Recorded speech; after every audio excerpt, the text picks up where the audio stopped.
Bonjour à tous.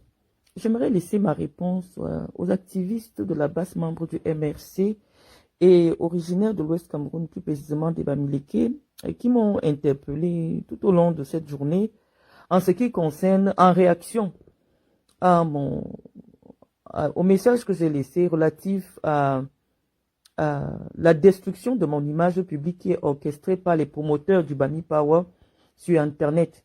Et donc, en réponse à cela, ils m'ont laissé plusieurs messages que j'ai pris le soin d'écouter, parce que j'ai beaucoup de respect pour leur intelligence. J'ai pris le soin d'écouter et je voudrais leur répondre sur les points sur lesquels ils m'ont interpellé, parce que le respect des gens, c'est de les écouter, de bien comprendre leur message et de se mettre à la hauteur pour pouvoir leur répondre avec le niveau qu'ils comprennent. Et donc, je vais faire ce petit exercice en interpellant individuellement chacun des activistes de la base membre du MRC et originaires de l'Ouest Cameroun, plus précisément d'ethnie Bamileke, qui sont venus m'interpeller en la personne de Sandy de Boston. Sandy de Boston, c'est le nom que tu as choisi pour te faire connaître sur les réseaux sociaux. Tu ne verras jamais, tu nous as fait comprendre que tu serais moitié boulou, moitié bamileke. Mais tu ne verras jamais une fille bamileke, une fille boulou, qui n'assume pas son identité. Parce que nous sommes un peuple fier, nous sommes un peuple digne, nous sommes un peuple qui se respecte. Et parce que nous nous respectons, lorsque nous voulons nous exercer dans l'espace public, nous venons d'abord avec nos noms. Parce que le boulou, quand il veut prendre la parole, il commence d'abord à détailler son arbre généalogique et il donne son nom et il indique aux autres boulous de là où ils viennent. Et donc, tu es venu sur Internet nous dire que tu étais boulou Bamileke et en réponse à mon cri de douleur, face à ce que le harcèlement cybernétique dont je suis victime de la part des acteurs du Bami Power, plus précisément Paul Chouta, qui est officiellement un promoteur du Bami Power, qui est une idéologie qui consiste à dire que au Cameroun, les Bamileke, c'est les plus puissants. Au Cameroun, les Bamileke, c'est les plus intelligents. Au Cameroun, les Bamileke, c'est les plus sérieux. Ce sont les plus riches. Et donc, tout ce qui n'est pas Bamileke doit être détruit. Malheureusement, je constate amèrement que depuis des années, je vis un certain bashing dans l'espace médiatique qui est tenu à 95% par des Camerounais ou alors des Bamileke, parce que ce n'est pas tous les Bamileke qui sont Camerounais. Il y en a qui ont perdu leur nationalité camerounaise et certains même qui n'ont jamais eu la nationalité camerounaise. Des Bamileke qui s'acharnent sur ma personne. Et donc, en réponse à mon message, tu m'as enregistré un message. Je pense que c'est vrai que tu manques beaucoup d'intelligence, Sandy. Lorsqu'on n'a pas de considération pour quelqu'un, c'est un conseil que je te donne. On fait vu et ignorer. C'est-à-dire pour moi, quand je considère que quelqu'un n'en vaut pas la peine, c'est pour ça que je n'embrasse pas les combats qui ne me concernent pas. Je viens sur Internet uniquement pour parler des gens qui m'ont offensé, des gens qui m'ont attaqué, ou alors des réactions des personnes qui m'interpellent sur les réseaux sociaux. C'est pour cela que je considère que moi, ma page Facebook n'est pas un blog. Je viens pour partager mes idées ou alors ma petite vie sur ma petite page avec le nombre de personnes qui me suivent. Mais je constate que ta préoccupation est ta première préoccupation lorsqu'on lit le titre de son message, on voit que ta principale préoccupation en ce qui me concerne, c'est le nombre d'abonnés qui me suivent. Sandy de Boston, je n'ai jamais fait booster ma page Facebook, je n'ai jamais appelé personne. Mais ce que tu ignores, c'est que les 34 000 abonnés que j'ai sur ma page Patience Mvutu, il y a 30 000 boulous. Il y a 30 000 boulous. C'est pour ça que depuis que vous appelez vous avez demandé aux gens de se désabonner. Les boulous ne se désabonnent pas de mes pages. Parce qu'ils savent que, 1, j'ai l'intelligence. 2, j'ai la clairvoyance. Et de 3, je ne me suis jamais trompé de cible lorsque je décide d'indiquer un combat. Depuis que je suis sur Internet, lorsque j'indique une direction aux boulous qui me suivent, ils savent que c'est la vraie direction. Je ne me suis jamais trompé. Pour cela, je commence à t'interpeller sur ta première préoccupation. Pour le bien de Marlène Mvoutoudé, vous abonnez-vous de sa page, il faut qu'elle aille se reposer.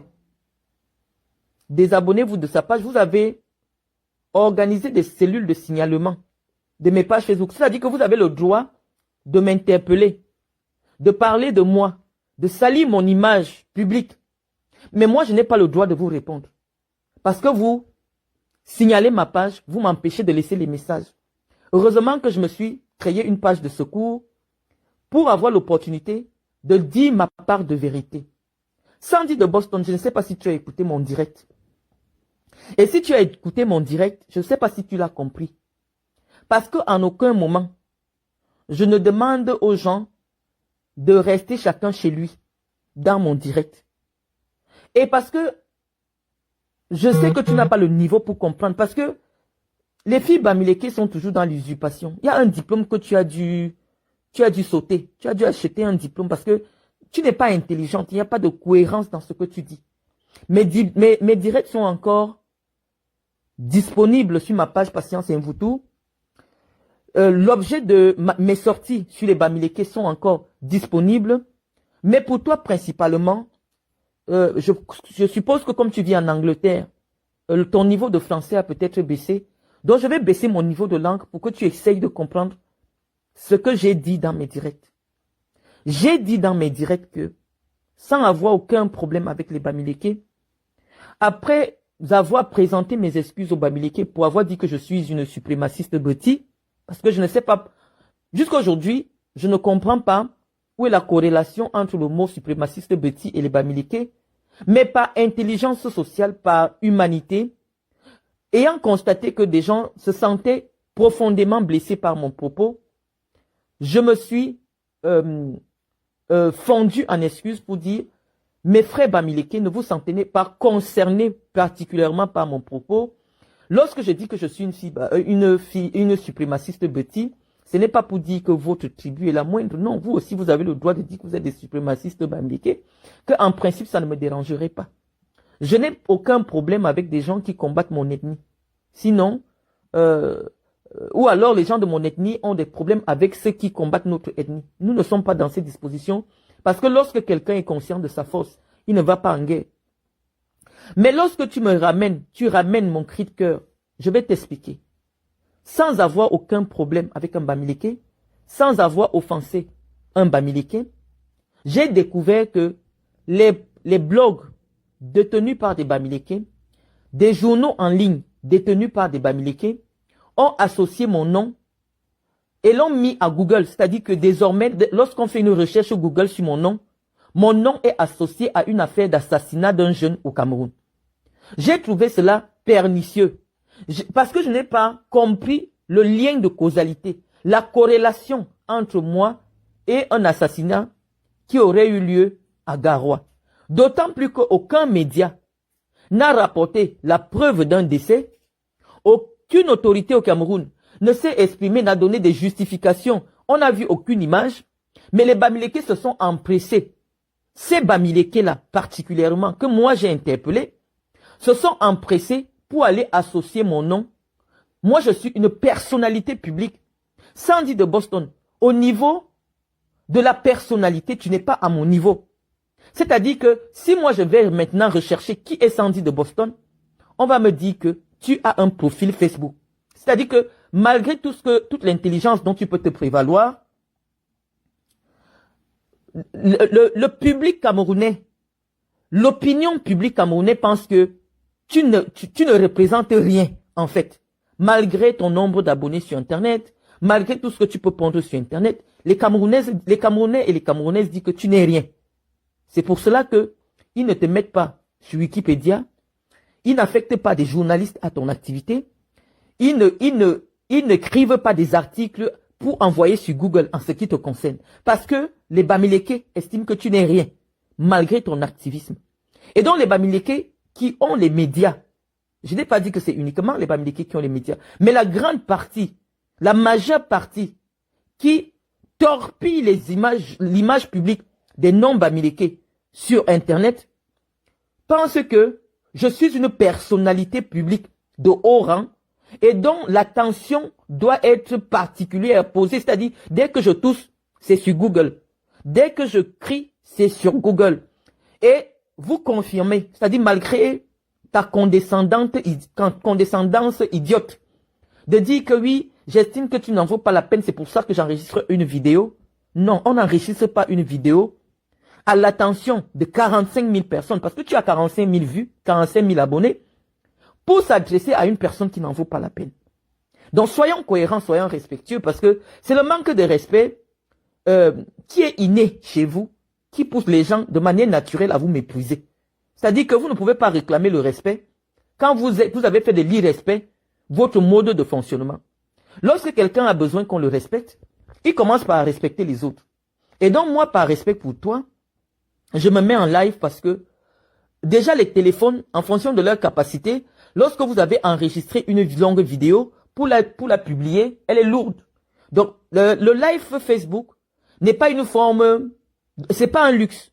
C'est une prouesse technologique pour permettre simplement à ce qu'un message puisse être enregistré, la capacité d'un message puisse être enregistré et diffusé instantanément. Donc ce n'est pas un luxe, ce n'est pas une preuve de considération que de faire un live pour quelqu'un, non. Le live permet seulement, un, de gagner en temps, et de deux, de pouvoir être instantané, c'est-à-dire de répondre de manière instantanée, au lieu de prendre la table, de chercher un coin pour s'asseoir, de faire un petit make-up et de venir enregistrer une vidéo, de la diffuser, de la monter. C'est beaucoup de temps. Donc le live Facebook permet simplement à ce qu'il y ait la fluidité de l'information. Donc quand je t'ai dit ça, Sandy de Boston, je vais répondre à tous tes points. Je t'ai dit que mes abonnés, c'est des boulots. Ils ne vont jamais se désabonner. Parce qu'ils ont confiance en mon intelligence. Parce que chaque fois que je leur montre une direction, ils ont toujours compris que c'est la bonne direction. Chacun vient sur Facebook, constituer son public, dire ce qu'il veut, et les personnes qui ne sont pas intéressées par ce qui est dit sur une page Facebook ont une option qui a été créée par Mark Zuckerberg, c'est bloquer. C'est-à-dire, c'est bloqué.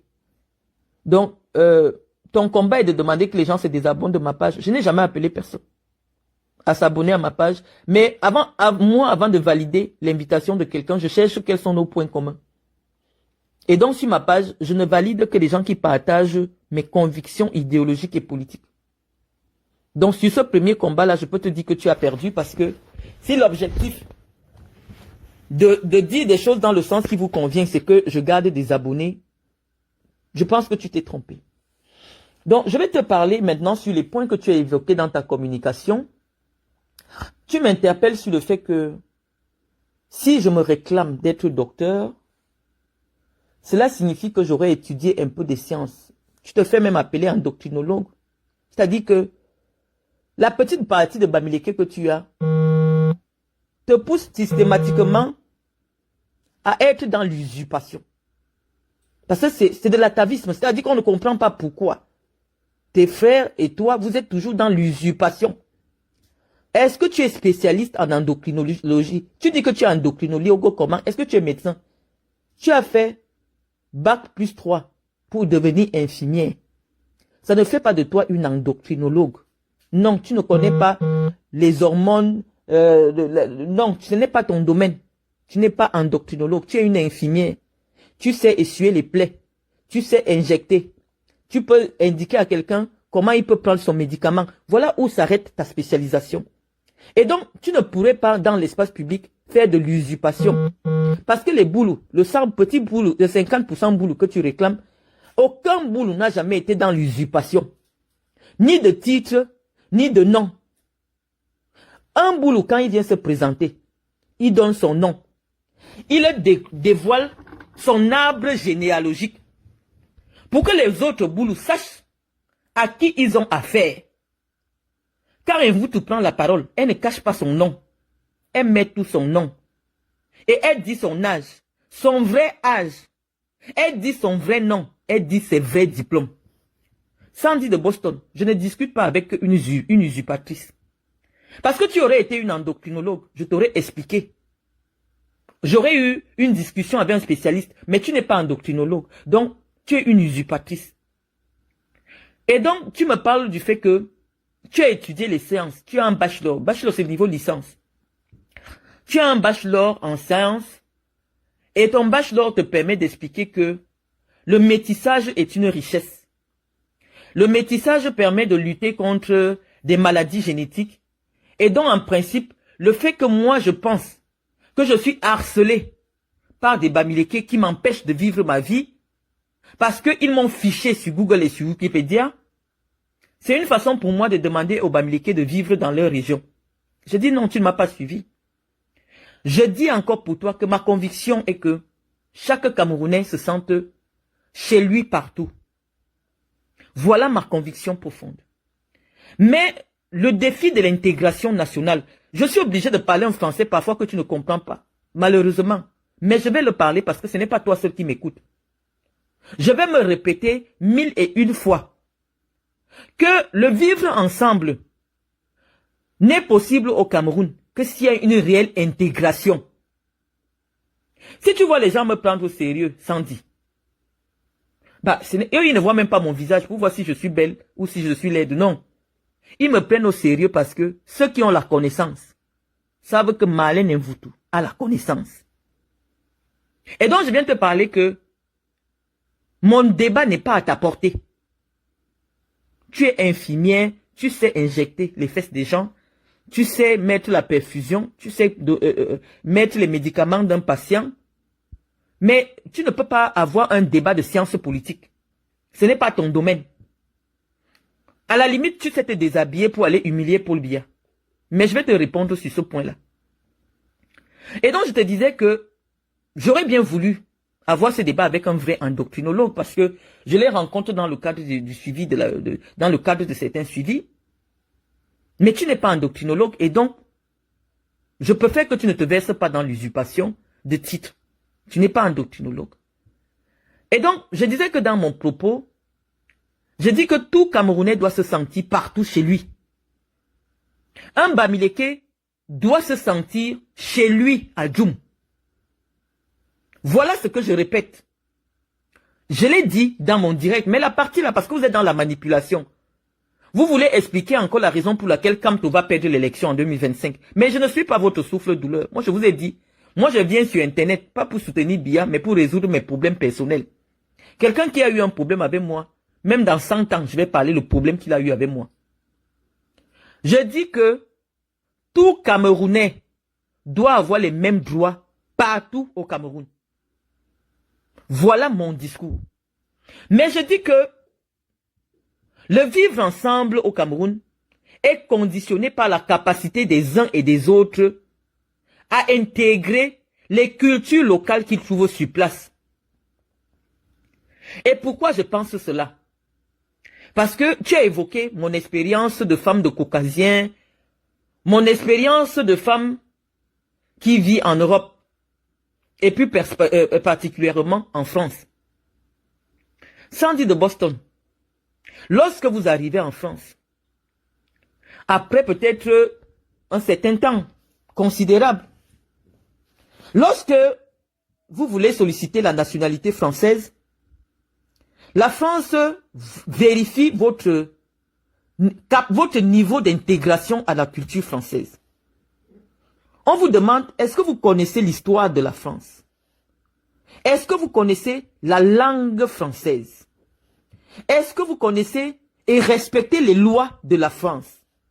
Lorsque la France vérifie que ces trois éléments essentiels, qui sont constitutifs de leur construction nationale, ils vous donnent la nationalité.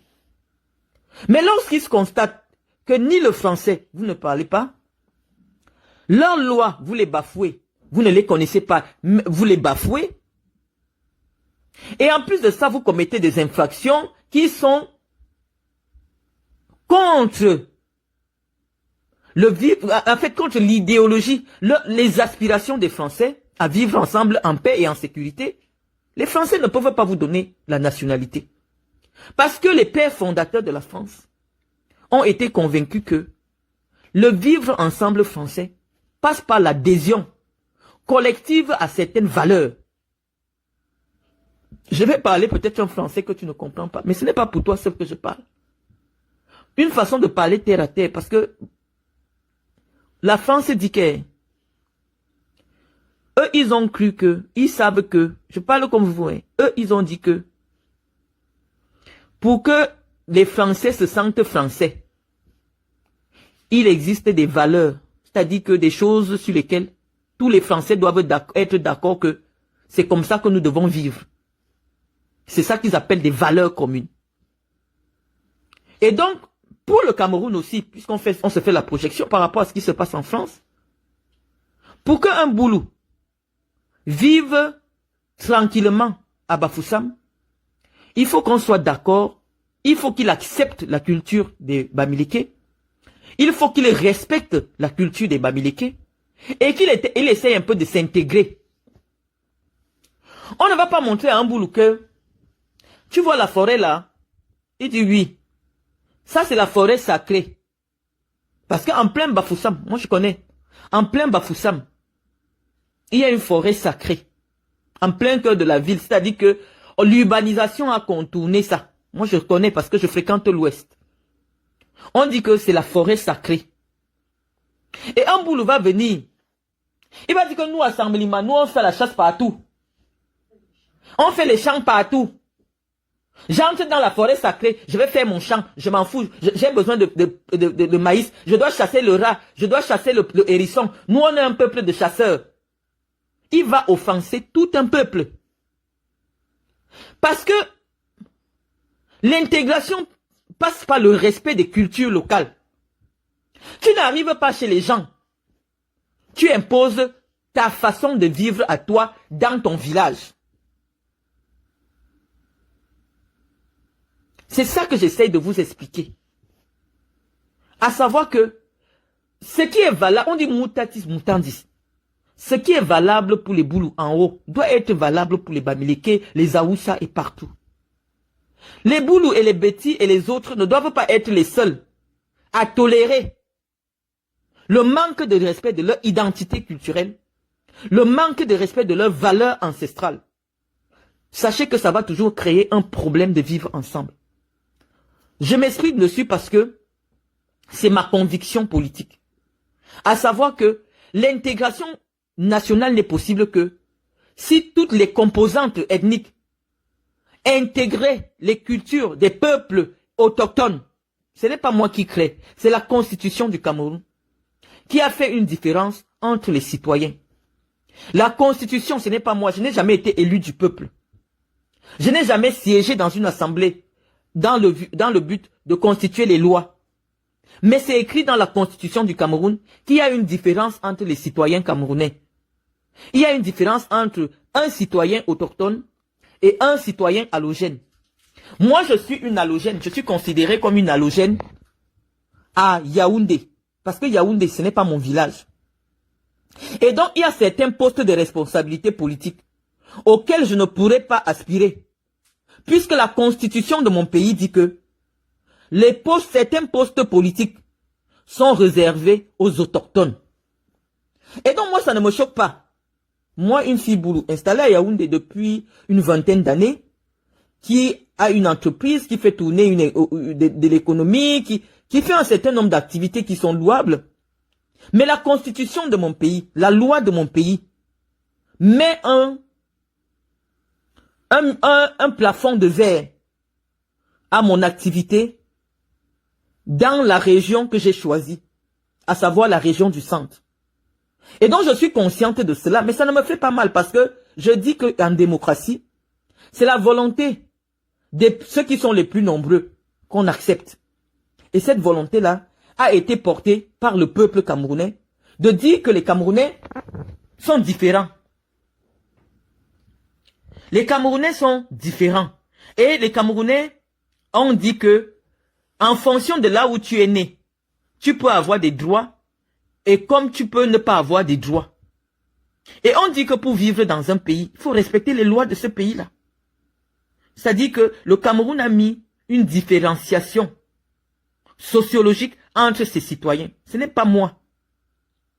Mais votre cristallisation sur ma personne est du fait de mes origines. Sinon, une personne qui est normalement constituée, qui constate que telle personnalité, à la limite, elle est névrosée, à la limite, elle subit une dépression mentale. Une personne normalement constituée, qui se respecte, ne fait pas la publicité de ses propos. Vous ne m'avez jamais vu partager un propos insensé sur mes pages. Je ne partage aucun propos insensé sur mes pages. Uniquement parce que j'estime que, ne serait-ce que pour ma santé mentale, quel est l'intérêt de faire diffuser, de faire la promotion d'un propos malheureux et insensé qui n'a de place que dans un esprit tordu? C'est la raison pour laquelle moi je n'ai jamais partagé quelque chose qui concerne le docteur Nganan, qui est un enseignant d'université, mais qui a théorisé le fait que chaque Bamileke devait trouver son boulot pour finir avec.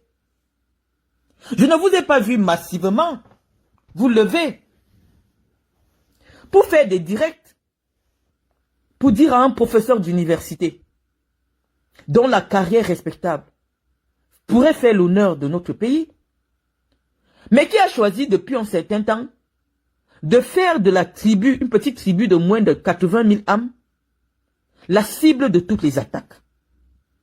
Je ne vous ai jamais vu en tant que des personnalités qui ont la visibilité sur les réseaux sociaux combattre son discours. Je ne vous ai jamais vu mettre son intelligence en doute ou alors questionner son intelligence. Parce que Nganan est convaincu que la libération du Cameroun passera par l'éradication d'un certain groupe ethnique. Il le dit publiquement. Mais par intelligence, qu'est-ce qu'il a fait? Pourquoi vous ne l'attaquiez pas et que vous ne répondiez pas? Il vous a d'abord dit, il s'est donné un nom, Bamileke, il s'appelle Nganan. Et il est venu avant de commencer son discours, dit que je soutiens Kamto. Je suis là pour récolter l'argent, pour porter mon idéologie au pouvoir. Et mon idéologie est portée par Maurice Kamto. Mon idéologie est la suivante. Les Boulous doivent nous libérer le pays. Parce que les Boulous sont un problème au Cameroun. On dit que votre intelligence, malheureusement, est orientée en fonction de vos intérêts. C'est peut-être une qualité. C'est ce qu'on dit des Bamileke, que ils ont une intelligence orientée en fonction de leurs intérêts. C'est les ont dit. Je ne sais pas si c'est vrai. Mais dans mon discours, on va essayer de vérifier pour vous savoir si ce postulat qui est répandu dans ma région peut se justifier à travers vos agissements. Toi, Sandy de Boston, il n'y a même pas une semaine, lorsque j'ai déroulé mon propos en ce qui concerne l'actualité de Samuel Eto'o, tu m'as trouvé pertinente et intelligente. Tu as même partagé, tu m'as même mis avec le ndop sur ta page. Tu m'as appelé Tata. Or, c'est depuis 7 ans que tu suis mon activité, que tu connais que j'ai un esprit tordu, je suis névrosé. Mais comme l'intérêt pour toi, pour le moment, c'est de combattre Eto'o, qui est un homme Bamileke, tu fais la propagande sur ta page de 45 000 personnes, d'une personne qui a un propos qui peut fragiliser l'équilibre national. Parce qu'il s'agit de ton intérêt. Dès que tu vois ton intérêt, ton intelligence s'allume. Ça, c'est ce que tu as pu retenir de tes gènes Bamileke. Parce que nous sommes convaincus que c'est dans les gènes. Parce que sinon, une personne qui a fait plus de 10 ans en Europe, qui reste toujours villageoise comme tu es là, ça veut dire que c'est dans les gènes. Faut pas chercher ça ailleurs. Toujours intéressé comme tu es là. Non, c'est dans les gènes. Parce que tu ne vas jamais voir quelqu'un qui est du Front National, Rassemblement National en France, aller soutenir, même si quelqu'un de l'extrême gauche de chez Mélenchon dit quoi de bon, tu ne verras jamais quelqu'un qui est du Rassemblement National partager son propos. Parce que être contre quelqu'un, c'est être contre tout ce qu'il dit. C'est comme ça qu'on combat une idéologie. Qu'il dise dans le sens qui te plaît ou pas, tu combats seulement. Mais comme vous fonctionnez par intérêt, c'est dans le sang. Comme tu trouves un petit intérêt derrière mon propos contre Samuel Eto'o, tu commences à faire de moi la star de ta page. Et nous disons que c'est un problème. Nous devons définir nos canons de combat. Donc, nous disons que Sandy de Boston, malgré le fait que tu usurpes le titre d'endocrinologue, je vais te l'accorder, tu estimes que mon discours qui consiste à dire que l'intégration nationale passe par le respect des traditions locales, des cultures locales, l'intégration nationale passe par le fait que ceux qui arrivent venant d'autres régions doivent respecter la culture des gens qu'ils trouvent pour qu'il y ait la paix et le vivre ensemble. En réponse donc à mon propos, tu vas sur ta page prendre une communication dans le sens de me parler des affaires de gêne. J'ai dit je ne fuis aucun combat. Je ne fuis aucun débat. Je interviens sur tous les débats. Pour parler des gènes. Chez les Boulous, pendant longtemps, les familles nobles tenaient à ce que leur fille aille en mariage chez les gens qu'elles considéraient comme étant des gens nobles, des gens qui ont des valeurs. Pendant longtemps, lorsqu'un garçon venait demander la main d'une jeune fille chez les Boulous, la famille Boulou